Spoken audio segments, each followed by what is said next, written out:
Welcome to Telugu 70mm channel. So ఈ రోజు అయితే మెకానిక్ రాకీ సినిమా అయితే చూడడం జరిగింది. ఎప్పుడెప్పుడు అని వెయిటింగ్ చేస్తున్న విశ్వక్సేన్ ఫ్యాన్స్ అందరికీ ఒక మాస్ మసాలా హిట్ అవుతుంది అని అందరూ అనుకున్నారు. ట్రైలర్లో ఏదైతే చూపించారో మాస్ విశ్వక్సేన్ డైలాగ్స్ కావచ్చు, అండ్ అలాగే సునీల్ గారి కాంబినేషన్లో విశ్వక్ చెప్పిన ఒక డైలాగ్ కావచ్చు, ఖచ్చితంగా ఇది ఒక మాస్ మసాలాగా ఉండబోతుంది అనుకున్నాను. కానీ ట్రైలర్లో ఏ విధంగా చూపించారో దానికి ఫుల్గా యాంటీగానే ఉంది. ఫస్ట్ నుంచి మనకి విశ్వక్సేన్ చెప్తూనే ఉన్నారు మాస్ మసాలా హిట్గా ఉండబోతుంది అని. ఏదైతే మనకి రివీల్ చేశారో అలా అయితే ఉండదు, కానీ మీకు ఎక్స్పెక్ట్ చేయనట్టుగా డిఫరెంట్గా ఉండబోతుంది స్టోరీ అని కూడా మనకు చెప్పడం జరిగింది. సో ఇదే విషయం మనకి సినిమాలో కూడా ప్రూవ్ చేశారు. ఎందుకంటే ట్రైలర్లో చూపించిన ఎలిమెంట్స్ కూడా అక్కడక్కడ మనకు కనిపించడం జరిగింది. మీనాక్షి చౌదరితో ఏదైనా హీరోయిన్ ఉండాలి సినిమాలో అన్నట్లుగా పెట్టారు అని అనిపించింది. శ్రద్ధా శ్రీనాథ్కి మాత్రం మంచి క్యారెక్టర్ ఇచ్చారు.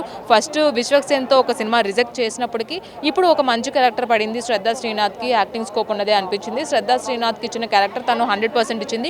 సునీల్ ఏదైతే ఉన్నారో మనకి ట్రైలర్లో చూపించినట్లు ఒక మాస్ డైలాగ్తో సునీల్కి వార్నింగ్ ఇచ్చినట్టు, సునీలే మెయిన్ విలన్ అని అనుకుంటాము, కానీ సునీల్ మెయిన్ విలన్ కాదు అని సినిమాలో రివీల్ చేసింది. కొద్దిగా సునీల్కి కూడా పాత్ర స్కోప్ ఉన్న క్యారెక్టర్ అనేది తక్కువగా ఇచ్చారని చెప్పొచ్చు. డెబ్యూ డైరెక్టర్ ఎవరైతే నమ్మి విశ్వక్సేన్ సినిమాని ఖచ్చితంగా హిట్ చేస్తారు అని అనిపించిందో, సో డెబ్యూ డైరెక్టర్ అంతగా స్క్రీన్ ప్లేని యూజ్ చేసుకున్నట్టుగా అనిపించలేదు. అండ్ అలాగే ఫస్ట్ హాఫ్ వచ్చేటప్పటికి మనకి చాలా స్లోగా ఉంది.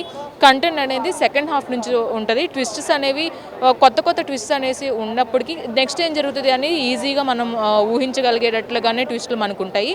అండ్ ఇంకోటి మెయిన్గా ఏదంటే స్క్రీన్ ప్లే ఏదైతే విషయం ఉందో, ఫస్ట్ హాఫ్ స్లోగా ఉన్నప్పటికీ సెకండ్ హాఫ్ కాస్త పర్వాలేదు అనిపించింది. కానీ డైరెక్టర్ విశ్వక్సేన్లో ఉన్న యాక్టింగ్ యాంగిల్ని పూర్తిగా వాడుకున్నట్లుగా అయితే అనిపించలేదు. ఎందుకంటే విశ్వక్సేన్ ఒక వెయిటేజ్ ఉన్న క్యారెక్టర్ని ఎంత బాగా బిల్డప్ చేసి మరీ యాక్ట్ చేయగలరు. సో అలాగైతే విశ్వక్కి ఖచ్చితంగా వెయిటేజ్ ఉన్నట్లుగా స్క్రీన్ ప్లే ఇచ్చినట్లుగా కూడా అనిపించలేదు. టోటల్గా మనం చూసుకున్నట్లయితే ట్రైలర్కి సినిమాకి సంబంధం లేకుండా ఉన్నప్పటికీ సో నరేష్ గారి యాక్టింగ్, అలాగే విశ్వక్సేన్ కామెడీ, అండ్ అలాగే వైవా హర్షతో వచ్చిన సీన్స్ ఇవన్నీ కాస్త ఆడియన్స్ని అలరించాయనే చెప్పాలి. పూర్తిగా మనం చూసుకున్నట్లయితే టోటల్ అవుట్ ఆఫ్